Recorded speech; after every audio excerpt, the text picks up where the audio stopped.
Hey everybody, oh boy, time flies when you're having fun, and we are having fun. We had put the frets in last episode, but now we're doing all sorts of other things. We are doing a lot of test fitting to make sure things are where they belong and will work before we go to paint.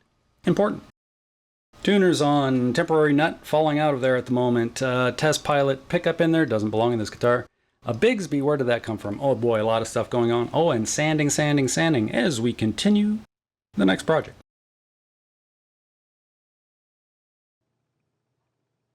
All right, here we go. We are going to do a little bit of flat leveling. Yes, I do flat leveling. But before we do that, we want to make sure the neck is nice and straight. So I've got a notch straight edge on there. I'm giving the truss rod just a little adjustment to make sure it is flat and straight.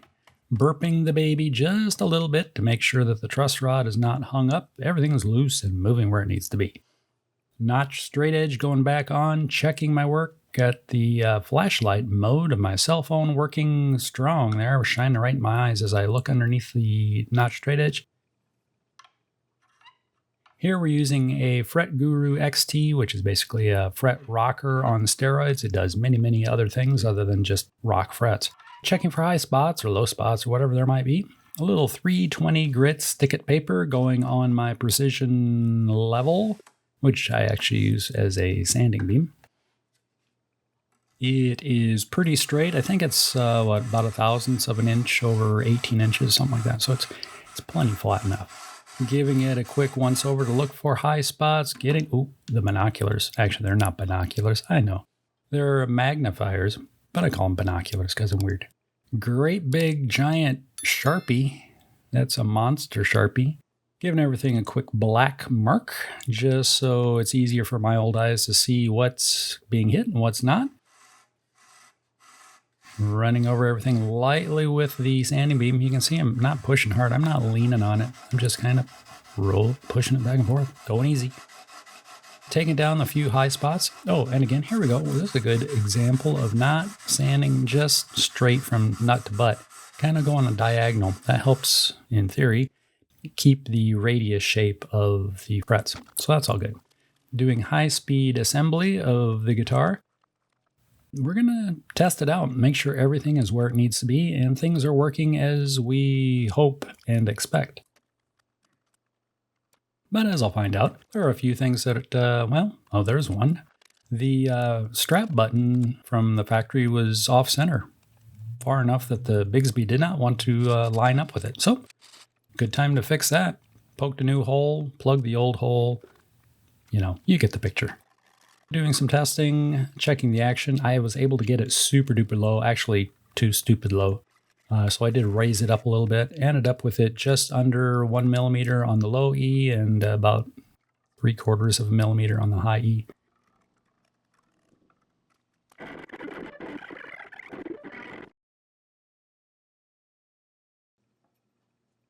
Well, I was doing some sanding and enjoying life, and then I realized I got the cart ahead of the horse, and I better back up and do a test fit of everything before I get ready to paint, because I could be in for a huge and bitter surprise. Should I get this all shiny and nice looking and something didn't fit or was out of a line, or what could happen would happen, right? So, put the tuners on, found a nut that fits, dropped the bridge and the Bigsby in place, and actually had to drill a hole for the Bigsby because Epiphone apparently put their strap button off center. Didn't even think to look about that. Dropped in a pickup for a different guitar, stuck a jack in it, strung it all up. Well, actually, before I even strung it up, I used the truss rod to level the fingerboard, got it nice and flat, ran a leveling beam with 320 grit paper over it. Found a couple high spots, got those knocked down. Things are looking pretty good. Strung it all up, got it to pitch. Adjusted the truss rod again. Did some chromatic runs. Had a few little spots. Then I jacked the strings up at the nut. Tuned it up again and did an understring under tension leveling with a Rectify Master Katana tool. It seemed to help quite a bit. Dropped it all back down, tuned it up again. And I was at 9/10 of a millimeter at the 12th fret on the low E, and roughly 7/10 of a millimeter, just a hair over, at the high E, the treble E. and I was able to do chromatic runs all the way up and down. Not a problem. I was running into just a little bit of choke on the high E only from about the 13th fret on up-ish, right around there. You could fret the note, nice. Go to bend, and it's getting ugly. So, need to do a little bit of touch-up. Not really fall away, but just a little more touch-up leveling, or relief leveling, whatever you want to call it. On the high end, mainly the E into the B bending range. So, that's all looking good. Now, I'm going to grab my box full of crowning files, tape off the fingerboard, and go to town. I'm going to recrown all the frets, make them nice and rounded dome top again, then polish them up. Then we'll be ready to get back to sanding, and more sanding as we continue the next project.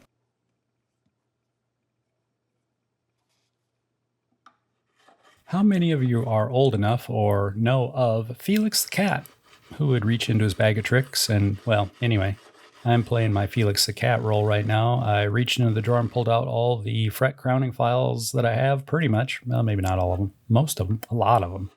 And just going through the motions, trying to remember why I do or don't use certain tools. I had used Music Nomad S file. It actually didn't do anything for these frets. The crown is too narrow for what that file wants to do. I used a 3-corner or a triangle file. It works great. Just kind of a slow process. Grab the Baroque file. It did an okay job. It's just a big file, though. Grab the Fret Guru Dagger. This is a steel tooth file, and it cuts and cuts and cuts, and it's pretty easy to use. Grab the Offset Diamond file, which actually I've used this a number of times recently. It actually fits certain jobs really well. I do like that it has that rolled nose on it, so you can get into things. Oh, onto the Fret Guru Diamond Dagger. I've been using this file a lot, actually in conjunction quite often with the, the Stu Mac Original Z file. I use one and then the other, kind of chase one file with the other. Here it is, Stu Mac Original Z. I did also try the centered Z on this guitar. I don't think I have footage of it. Honestly, I know some people love that, and the centered file, I don't know if I've gotten two bad ones. I had a compact file that I didn't like it because it wasn't ergonomic, but it seemed to have very narrow V cuts on both sides. And the full-size centered file I have also, I'm not a fan. Anyway, back, got the Baroque file. Oh, and I've said this before, when I am using the diamond files, I put a drop of 3-in-1 oil, or pretty much any cutting fluid like that, on the diamond coating. Then I do my filing, and what that does, it keeps the debris that I'm filing away from getting stuck in the diamond grit. So all I have to do is wipe the file off with a paper towel, wipe the fret off with a paper towel, put another drop on the file, and keep on going.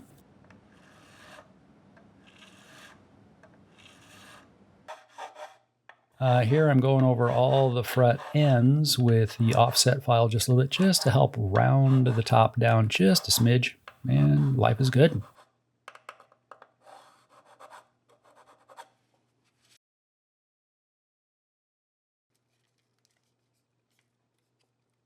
If you've been hanging out with me in the garage, you've seen this tool in various versions before. This is the grip. It's a sandpaper holder for doing what I call polish sanding of frets.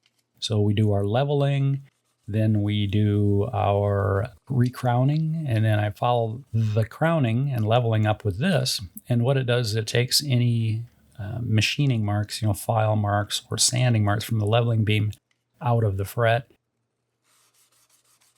I think I used maybe 800 grit and then 1200 grit on this guitar. I'm not sure. Maybe we'll be able to take a look. That's about all I do. A couple passes, one with, say, 800, the next pass with 1200 or maybe 1500 grit paper. And then I'm ready for final polishing. You could keep going and getting finer paper and not bother doing polishing afterwards, because when you get over 2000 grit paper, 1500 grit paper, that was my final pass. Now we know, because I forgot. Even 1500 grit paper, you could call it a day. The frets are pretty smooth, pretty shiny, but as we'll see, I don't stop there. I keep going. And little tool, that we've been working through has really helped in my hands. I used to do, I guess they call it hot finger sanding, where you just wad up a chunk of sandpaper and you grip it between your fingers and you start rubbing to sand the marks out. That would cramp up my hand. I'm a big baby. I get cramps in my hands. I don't like it. So anyway, we're moving right along. We are polishing things up, and we have got a Dremel style tool out with a little felt/wool pad on the end and some Mother's Mag polish, and making them super shiny. Super shiny. Once I've got it all polished up and strung up and everything again, I'm running through it. Chromatic runs, a lot of bends, trying to find dead spots, choke, squeeze, cough, whatever it might do. Actually, everything worked out really good. And I've got super low action on it. And my goal is to get the action so low without problem that no matter what the final action will be set at, there'll be no problem. So that's my madness. Oh well, you've seen it before.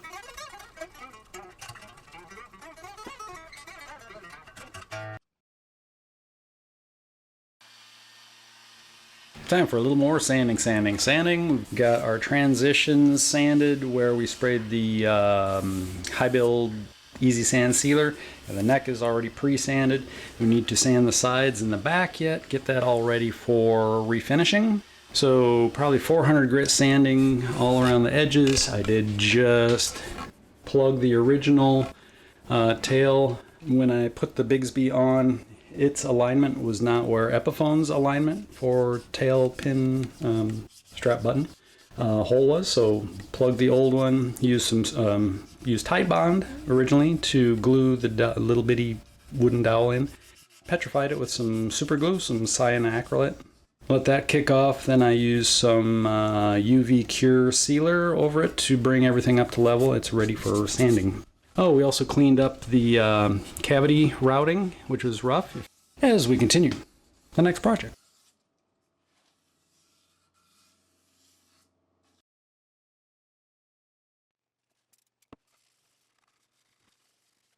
While I would love to say we are done with sanding, that is not true. There will be more sanding yet in this video. That's kind of a spoiler alert. Just to let you know though, don't run off. There will be more sanding. Right now we're getting it prepped for paint. I have sanded back the top, that pale fleshy yellow color. Not really TV yellow, is it? I don't know. Maybe. We've got that sanded back. Got the whole thing sanded actually, ready for color and clear.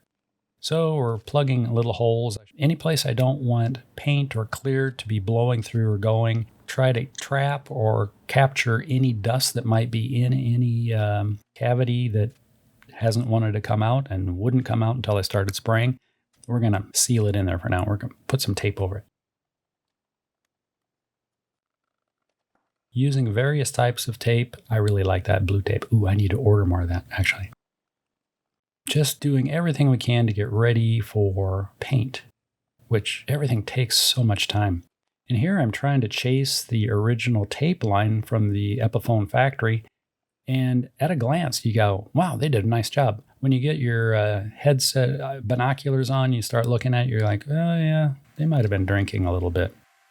All right, now we're moving on. We are going to do some custom color mixing. We've got some ready to spray automotive paints, the base coat, clear coat stuff. I am custom mixing a match for the guitar top. It's funny, you'd look like, oh, that's just white and yellow. Well, it's actually a little fleshy. There's a couple drops of red in there also. And I have some black just in case I needed to gray it out a little bit, but I don't think I ever put any black in. I think we're like 80% white, 10 point, I don't know what, anyway, mainly white, a little bit of yellow, even less red. That's kind of the recipe. Now, I ended up mixing up more than I thought I would need on purpose because I hate to say it, I always expect something to go wrong. Not that things go wrong ever, be prepared. So we're almost ready to spray. Yay!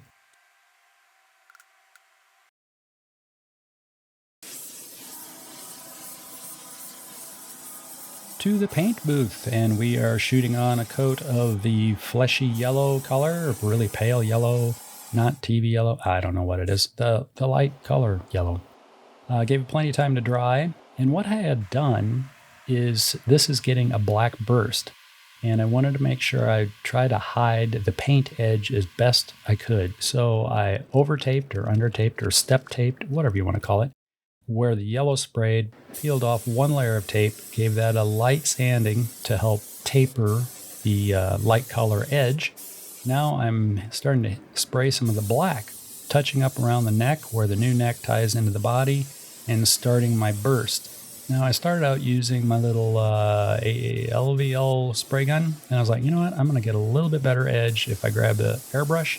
So I switched over to that and back to the LVL touch-up jam gun, detail gun, whatever you want to call it, and doing the rest of my cut-in of the black. And this is where things kind of went sideways, and it's all because of the guy wearing the long-sleeve shirt there. I don't know, his brain was out to lunch, getting the thick tack coat sprayed on, and it was all going good. It was actually flowing out nice, which we're not even going to bother see because I got all depressed and I had to go home.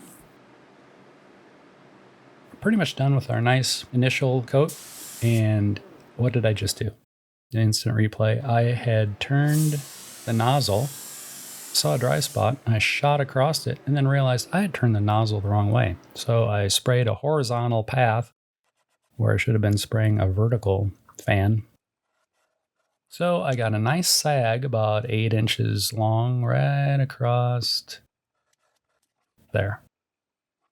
So I packed it up for the day, let it dry out, came back to it a week later, scraped the sag off. Yes, there are other ways you can try to deal with it, but I wanted to try and do this as nice and neat and proper as possible, and I didn't want to use tape to lift a sag or a run. So as I was sanding things out, I did cut through in a couple spots, so I have to go back through the whole process of prep and tape because I really enjoy sanding. I do, and, I'm just letting you know that things don't always go right. And in fact, when they do go right, you really need to take a breath and a moment and enjoy it, because there are days like this where things go sideways or backwards. Fun.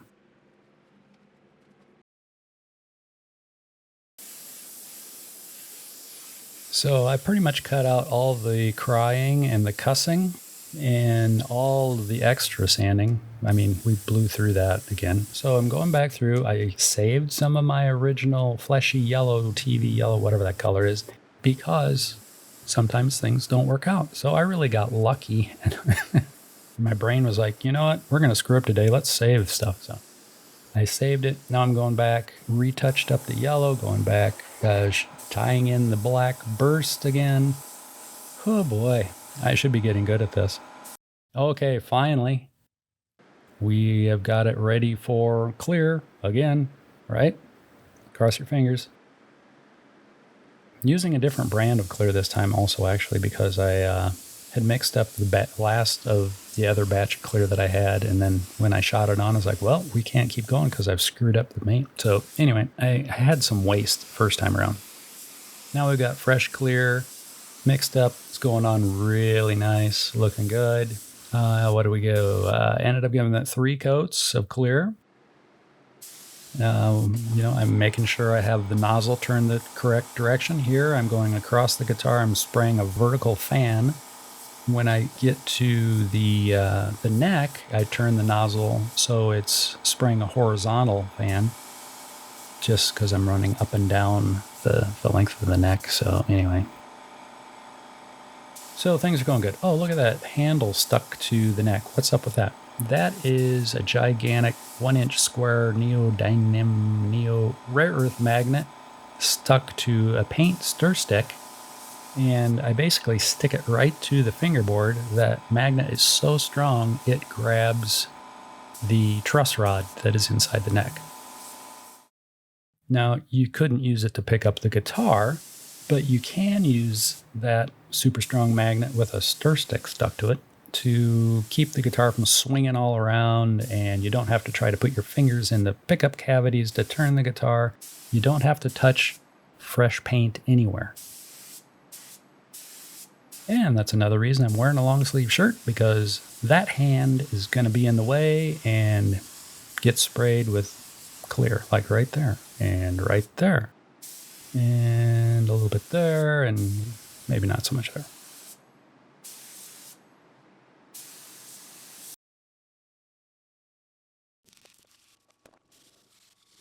All right, so now we're back at it. This is a week later yet again. Basically, I spray it, I hang it up to dry for a week, I come back. We got a lot of sanding going in here, and this is high speed because this, well, watch the timer. Those are not seconds. Those are minutes and seconds. Oh, a lot of sanding. I think I hit this with 600 grit wet, 800 grit wet, and then I moved on to the Super Acelix dry sanding papers. What is it? 1,000, 1,200, 1,500, 2,000, 3,000 grits? Something like that. A lot of sandpaper, a lot of sanding, a lot of sanding. I got my fix. I'm pretty good on sanding for a little while. But we're going to have some fun here in just a couple minutes. We're going to be breaking out the buffer. Woohoo! That's fun, which is another risk. You know, you can do all this work, things be looking good, and you can screw it all up really fast with the buffer. Now let's take a look at that. And here we go. We've got my pedestal buffer that is actually a benchtop mounted buffer. Runs off, what is it, a 3/4 horse electric motor, a couple pulleys, 1-inch threaded shaft. I couldn't find a precision shaft nor a machine shop to cut threads into a shaft for me for under $1,000. I'm not kidding, really. Couple buff wheels from Stu Mac, which were quite pricey, and I have found some at another source for less.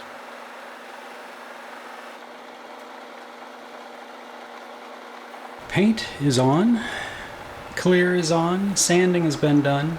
Paint is on, clear is on, more sanding's been done. Now the polishing is also done, and we've got a really good looking shine going everywhere. You can probably see the camera. Where's the camera? There's the camera. Time to clean it up a little bit and start putting it together. Final assembly coming up. Then what? I don't know. It really does need to hang for probably another week, just to let the urethane flesh out. It is, it's not soft, it's dry to the touch. You can sand it, you can polish it, it looks great, but even, like lacquer, urethanes do continue to cure for some period of time after they are on and appear to be dry. But otherwise, it's looking good. We've got really nice custom lumber going on everywhere. Big old burst, teardrop burst. This guitar is looking really, really good. We are just about ready to put it together. I am going to hang it on the wall again, let it dry out for another week before I start doing the final assembly. But we're getting close, finally. Yes, thank you very much for sticking with me. And thank you for watching through this video and the series also. I greatly appreciate your time. I really do. If you haven't done so already, please subscribe to the channel. I'd greatly appreciate that. Leave comments. I love hearing from everybody all around the world. We've got a great family and it keeps growing. That's a wonderful thing. Hit the thumbs up button. Share this video if you're on forums and things. Let people know what you like watching. I'd appreciate that. Take care of yourself and those around you. Until next time, bye.